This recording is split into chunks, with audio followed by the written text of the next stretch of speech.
Bu nişet bir şey derler. Yine bu yine Muravi motor koyulgan. Bu moyka aparatını nes kompresörü. Yine bu miyesi mi? Bu Muravi'den yine imende zeresiz ayna top alıştın çıkarıp koyup meni azlık işletip gösterme.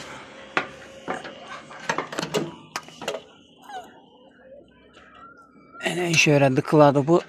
Yürüyen vakti daha sert görüşsün bu yine. Sonra Allah için yine bana bassa şu gaz pedalını bassa işiydi bu yine. Yani otomatla koşmadık.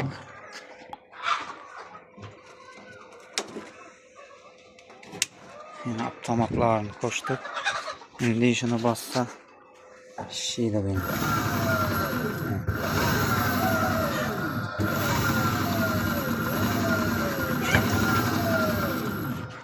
Şeyin inamında sepiledi. Bunun videosu bağ profilde sep durmadı.